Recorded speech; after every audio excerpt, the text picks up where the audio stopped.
যেমন এই সরকার গো ধরেছে, পরাজিত হবেই। এখন এখানে কবিতার ভাষা কত চমৎকার দেখেন। আমার নিজের, আমি সাধারণত লেখালেখি যতটুকু করি, কবিতা আমি খুব ভয় পাই। কবিতা লেখার চেষ্টা করেছি, ২-৪ লাইন লিখেছি কিন্তু ওভাবে প্রকাশ করিনি। তো সালাউদ্দিন কাদের চৌধুরীর ঠিক তার চেয়েও সালাউদ্দিন কাদের চৌধুরীর সঙ্গে আমার একটা সময় খুব ভালো সম্পর্ক ছিল। তিনি কবিতা খুব পছন্দ করতেন, ভীষণ রকম পছন্দ করতেন। আর তার খুব ঘনিষ্ঠ বন্ধু ছিলেন সালমান এফ রহমান। তো সালমানও কবিতা পছন্দ করতেন। তো যারা কবিতা পছন্দ করেন তাদেরকে আঘাত করার জন্য কবিতার চেয়ে কোনো শক্তিশালী অস্ত্র নেই। তো যাই হোক, আমি একটা লেখা লিখলাম, একটা কবিতা লেখার চেষ্টা করলাম সালমানকে নিয়ে। ২ লাইনের একটা কবিতা। হে শ্বেত শুভ্র বেশধারী, দাড়ি মোছার কেশধারী, এখন তোমার কি হবে। এটা একটা ফেসবুক স্ট্যাটাস ছিল এবং এটা ২০১২ সনে এত বেশি ভাইরাল হয়ে পড়লো। তখন অনেকগুলো পত্রিকা বললো যে এটা নিয়ে একটা লেখা লিখেন। তো আমি ওটার উপর একটা লেখা লিখলাম, শিরোনাম হে শ্বেত শুভ্র বেশধারী, দাড়ি মোছার কেশধারী, এখন তোমার কি হবে।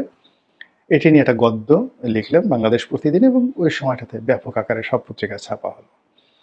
এবং সালমান এফ রহমান সাহেবকে আমি অনেক সমালোচনা করেছি, অনেক গালাগাল দিয়েছি, তারপরে অপমানও করেছি প্রকাশ্যে, যাকে বলা হয় গণভবনে বসে করেছি, বাইরে করেছি, সামনাসামনি করেছি, লিখে করেছি, কিন্তু উনি রিয়্যাক্ট করেননি।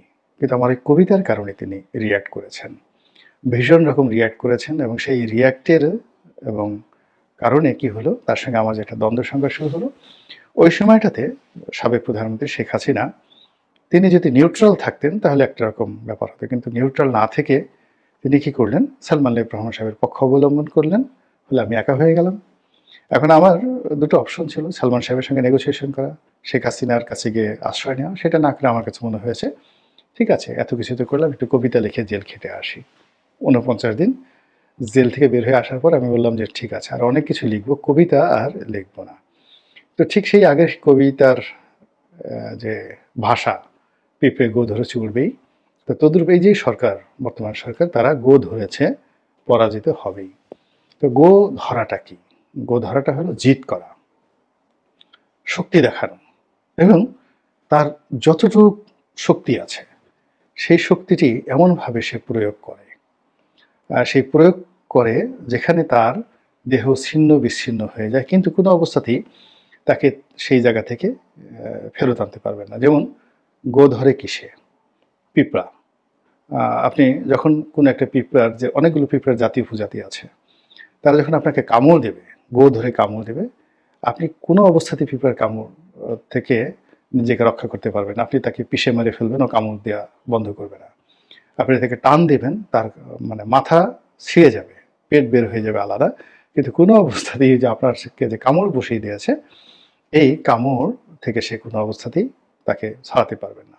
তো এই ধরনের যখন জিদ হয় কোনো প্রাণীর, যে আমি মরে যাব, আমার মস্তক বিচ্ছিন্ন হয়ে যাবে, কিন্তু আমি ফিরবো না, এটিকে বলা হয় গো ধরা। পিঁপড়ে গো ধরেছে, উড়বেই। তো যাই হোক, তো এখন এই যে বর্তমান সরকার, তারা গো ধরেছে, তারা ব্যর্থ হবেই। এখন এই কথাটা একটা আমার কথা নয়, আরেকজন ইউটিউবার, তার যথেষ্ট ফলোয়ার রয়েছে, তো তিনি তার একটি ভিডিওতে এই কথাটা বলেছেন। আমার কাছে জিনিসটা পছন্দ হলো, মনে হলো যে এই বিষয়টা নিয়ে আমিও কথা বলি। এর কারণ হলো, এই সরকার যদি বিজয়ী হতে চেতেন বা অমরত্ব পেতে চাইতেন, সফল হতে চাইতেন, তাহলে আমার কাছে মনে হয় যে মহান আল্লাহ রাব্বুল আলামিন স্বয়ং তার রহমতের হাত দ্বারা এই সরকারে যারা এখন আছেন তাদেরকে একটা ঐতিহাসিক সুযোগ করে দিয়েছেন অমরত্ব লাভ করার জন্য, বিখ্যাত হওয়ার জন্য, এবং এই দেশের ইতিহাস, কৃষ্টি এবং কালচারকে একটা নতুন দিগন্তে পৌঁছে দেওয়ার জন্য। এর কারণ হলো, যেভাবে শেখ হাসিনার পতন হয়েছে, তিনি যেভাবে দেশ ছেড়েছেন, এটি আমরা কেউ স্বপ্নেও কল্পনা করিনি। আমরা অনেকে অসহায় অবস্থায় তাকে গালাগাল করেছি খুব গোপনে, তারপরে তার পতন চেয়েছি প্রকাশ্যে না, আল্লাহর কাছে, তাও আবার তাহাজ্জুদ পড়ে, যেন কেউ আশেপাশে না শুনে, এবং নিজের স্ত্রীকেও না জানিয়ে অনেক পুরুষ শেখ হাসিনার পতন চেয়েছে, অনেক স্ত্রী তার স্বামীকে না জানিয়ে শেখ হাসিনার পতন চেয়েছে। তো কাজেই তার সেই যে দাম্ভিকতাপূর্ণ শাসন, দুঃশাসন, ১০ বছরের দুঃশাসন আর বজ্রকঠিন ১৫ বছরের শাসন ২০০৯ থেকে একদম ২৪ পর্যন্ত। তো এই শাসনের জাতাকলে পড়ে আমরা স্বপ্ন দেখতে ভুলে গিয়েছিলাম। আমরা প্রতিবাদ করতে ভুলে গিয়েছিলাম, নতুন করে চিন্তা করতে ভুলে গিয়েছিলাম এবং শেখ হাসিনার মৃত্যু ছাড়া আমরা অন্য কোনো কিছু চিন্তা করিনি। এবং আমরা খালি বারবার বলতাম যে উনি কতদিন বাঁচেন, উনি যতদিন বেঁচে থাকবেন ততদিন তো ওনার বিকল্প নেই, কে ওনাকে ক্ষমতা থেকে সরাবে, এই ধরনের কথাবার্তা কিন্তু আমরা সবাই বলতাম। এবং তার সেই হুমকি ধামকি দেখে, তার হাঁটা চলা দেখে, তিনি মুষ্টিবদ্ধ হাত নিয়ে হাঁটতেন, এইসব দেখে আমরা অবাক হয়ে ভাবতাম যে কেন এর কোনো রোগ বালাই হয় না। মধ্যে কয়েকজন বিদেশি ইউটিউবার গুঞ্জন ছড়িয়ে দিলেন যে তার ক্যান্সার হয়েছে। আমরা তো মহা খুশি। আমরা খোঁজখবর নেওয়া শুরু করলাম যে তার ক্যান্সার কোন স্টেজে আছে। কয়েকজন বিশেষজ্ঞ বললেন যে একেবারে 3rd স্টেজে, সপ্তাহখানেক বাঁচতে পারে। আমরা মহা খুশি। এরপরে সপ্তাহ গেল, মাস গেল, বছর গেল, ২০২৪ সনে এসে তিনি আবার জয়লাভ করে ফেললেন এবং জয়লাভের পর তার শরীর স্বাস্থ্য এত ভালো হলো, তিনি যেভাবে হাঁটেন, মুষ্টিবদ্ধ হাঁটতেন, ওটা দেখে আমাদের অন্তরাত্মা শুকিয়ে যায়। তো এই অবস্থাতে তিনি ক্ষমতাচ্যুত হলেন, এটা আমরা কেউ করিনি। স্বয়ং আল্লাহ রাব্বুল আলামিন করেছেন। আর এই যে এখন যারা ক্ষমতায় আছেন তারাও ঠিক এই তার পতনের জন্য কেউ ওইভাবে সরাসরি আন্দোলন করেনি। মনে মনে অনেকে হয়তো দোয়া করেছেন যে কেন সে মরে না। ডক্টর মোহাম্মদ ইউনূস থেকে শুরু করে সবার মনে দুঃখ ছিল। তো তারা হতাশার সাগরে ডুবছিলেন। পদ্মা নদীতে যেন তাদেরকে ফেলে দেয়া না হয়। তো এরকম তাদের আতঙ্ক ছিল। কিন্তু তারা শেখ হাসিনা পরাজিত হবেন, সেই শেখ হাসিনার আসনে, সিংহাসনে তারা বসবেন, এটা কেউ দুঃস্বপ্নেও কল্পনা করেননি। কেউ না, নো ওয়ান। তো যাই হোক, আল্লাহ ঘটিয়ে দিয়েছেন। আল্লাহ মহাকৌশলী এবং আল্লাহ শুধু ঘটিয়ে দেননি, তিনি আবার অনেকগুলো সুযোগও করে দিয়েছেন।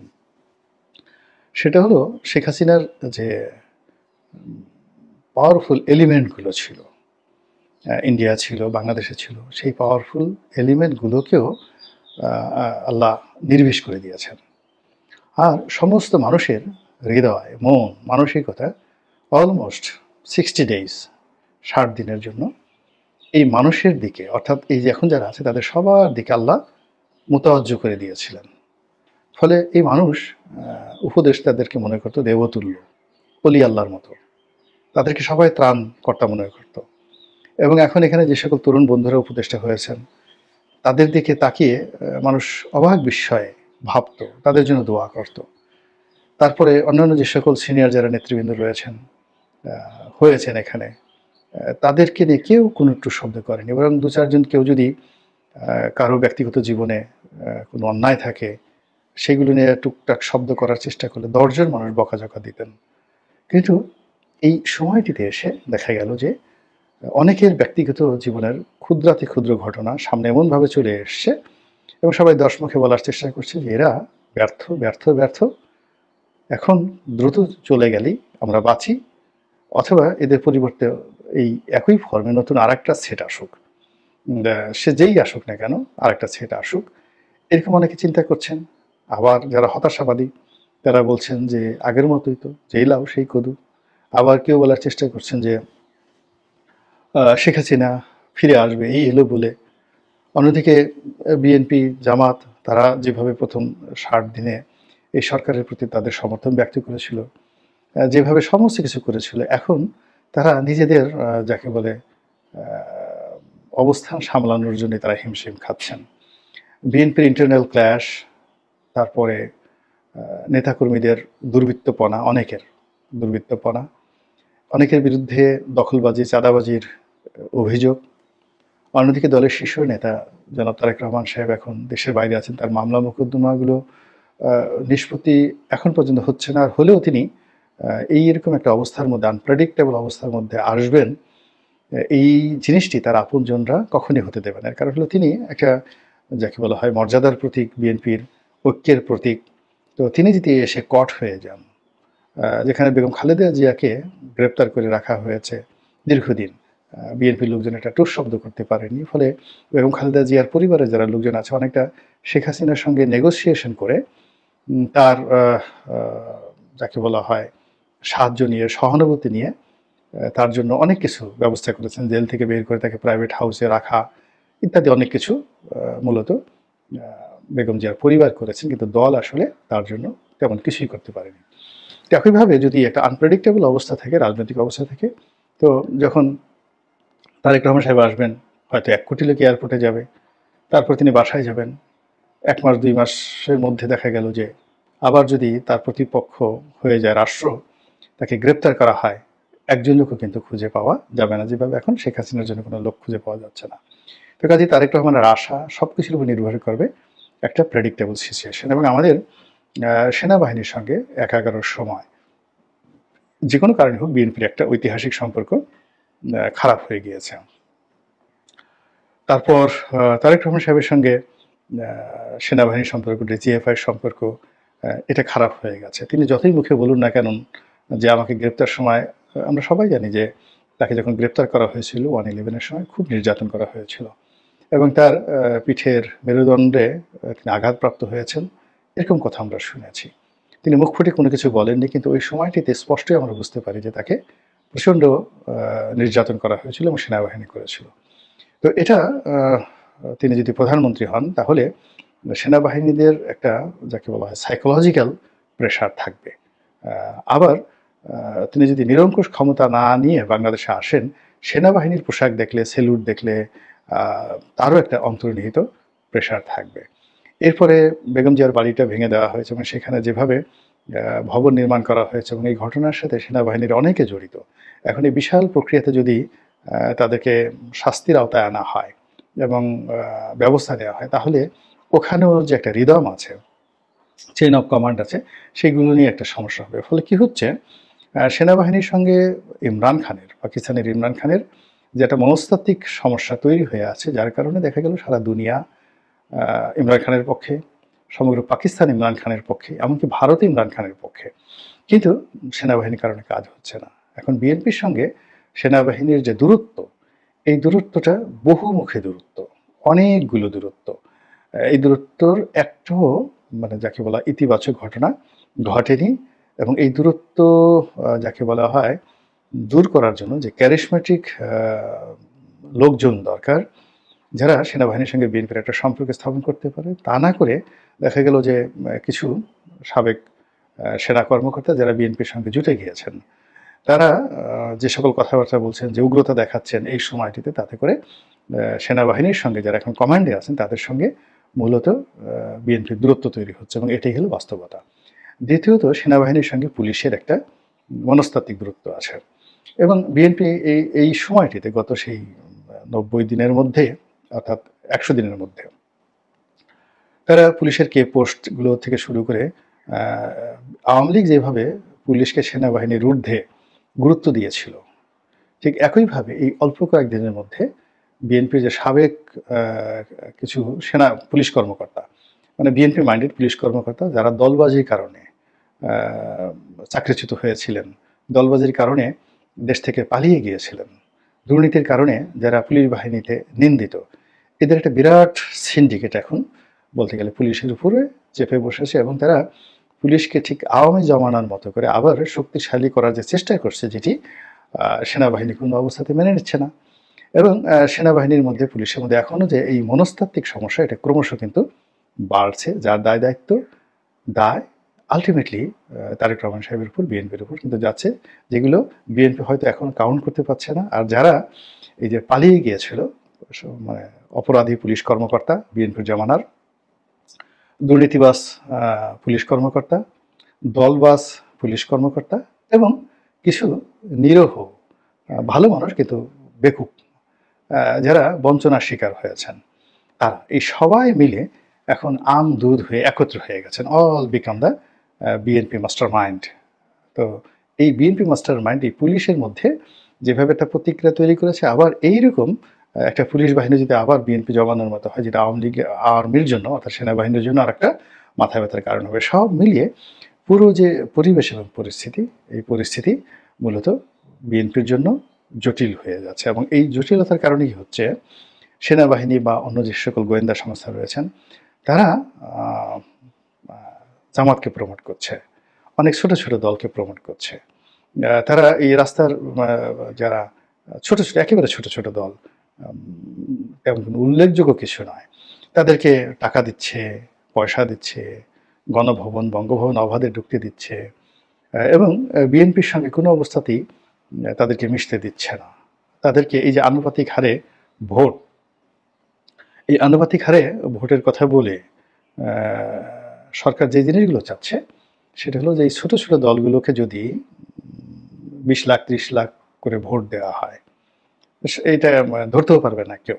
এবং আগামী যে ভোটটা হবে এই সরকারের অধীনে, সেটা যে 2009-এর মতো হবে না, 2000 যাকে বলা হয় একের মতো হবে না, এটা কিন্তু কেউ বলতে পারে না, কিংবা 91-এর মতো হবে না, কেউ বলতে পারবে না। এখানে বিরাট একটা প্রশাসনিক যাকে বলা যায় ঝামেলা থাকবে। তো সেক্ষেত্রে ছোট ছোট দলগুলো কেউ 5 লাখ পেলো, 6 লাখ পেলো, 7 লাখ পেলো, ওখানে দেখা গেল যে সংখ্যাগরিষ্ঠ যে দল সে কোনো অবস্থাতে একক সরকার গঠন করতে পারবে না। ফলে আমলাতন্ত্রের হাতে এই সরকারের চাবিকাঠি থাকবে যদি ইন কেস নির্বাচন হয়। আর এখন যে কলা কৌশল চলছে সেই কলা কৌশলে এই শাসনামলকে লিঙ্গারিং করার জন্য আমি তো বলেছি যে কি মিনিমাম 8 থেকে 10 বছর সময় মোটামুটি নাকি তেল দিয়ে ঘুমাতে পারেন, যে এরকম একটি অবস্থার মধ্যে চলতে থাকবে। তো যেটা বলছিলাম যে এই কাজগুলো পিছন থেকে যারা করছে তারা মূলত আমলাতন্ত্র, পিছন থেকে যারা করছে তারা মূলত ব্যবসায়ী, পিছন থেকে যারা করছে তারা ভারত, আমেরিকা, পাকিস্তান, চীন, এ সকল দেশ। আর অন্যদিকে এই সামনে যারা এখন আছেন উপদেষ্টা রূপে, ওনারা মানে সত্যিকার অর্থে কেউ কিছু করছেন উদ্যোগ নিয়ে এবং ডিটারমিনেশন নিয়ে আমার ব্যক্তিগতভাবে মনে হচ্ছে না। আমি খুব একজন সিনিয়র উপদেষ্টার দুর্ভাগ্যের কথা জানি, ব্যর্থতার কথা জানি। তার কাছে একজন লোক গিয়েছেন, সবচেয়ে বড় মন্ত্রণালয়গুলো তার কাছে। তো তিনি বলেছেন যে এটা আমি কিছু করতে পারবো না, তোমরা বরং সমন্বয়কদের কাছে যাও, ওদের সিদ্ধান্তই কিন্তু চূড়ান্ত। তো এই জিনিসগুলো হলো এই উপদেষ্টাদের যে ক্ষমতা, সেই ক্ষমতাতে যা তাদের সার্বভৌমত্ব নেই, তারা ডিসিশন নিতে পারছে না এবং অর্থনৈতিক যে পরিকল্পনা সমূহ, এই পরিকল্পনা সমূহ কিন্তু তারা কিন্তু সুদূর প্রসারী পরিকল্পনা নিয়ে কোনো কাজ করছে না। তারা জাস্ট ডে টু ডে কাজ করছে, কিছু কিছু ক্ষেত্রে হাততালি পাওয়ার চেষ্টা করছে, কিছু কিছু ক্ষেত্রে টাইম পাস করার চেষ্টা করছে, কিছু কিছু ক্ষেত্রে স্বপ্নও দেখছে যে একটা নতুন দল হবে, তারা দীর্ঘদিন থাকবে। আবার বেশিরভাগ ক্ষেত্রে এখন ইদানিংকালে যেটা মনে হচ্ছে কত দ্রুত এখান থেকে চলে যাওয়া যায়, এবং ডক্টর মোহাম্মদ ইউনূসের কথাবার্তা শুনে মনে হচ্ছে যে তিনি এখান থেকে যেতে পারলেই বাঁচেন। তিনি তো বারবারই বলছেন যে আমি যেখানে ছিলাম বা আমরা যেখানে সবাই ছিলাম, স্ব ক্ষেত্রে আমরা ভালো ছিলাম, সফল ছিলাম এবং আমাদের কোনো অসুবিধা নেই, এখানে থাকার কোনো ইচ্ছা নেই। তো এর কারণে কি হচ্ছে, তাদের যে কর্ম সেই কর্মে বরকত হচ্ছে না, কর্মে কোনো সফলতা দেখা যাচ্ছে না। এবং তারা যেভাবে কথাবার্তা বলছেন, আচার আচরণ করছেন, তাতে অবস্থার দৃষ্টি যে শিরোনাম ব্যবহার করেছি যে তারা গো ধরেছেন যে তারা পরাজিত হবেনি, তারা ব্যর্থ হবেনি, এবং আমরা সেটাই সব ক্ষেত্রে দেখতে পাচ্ছি। আল্লাহ আমাদের সবাইকে হেদায়েত দান করুন এবং হেফাজত করুন। আসসালামু আলাইকুম রহমতুল্লাহি ওয়া বারাকাতুহু।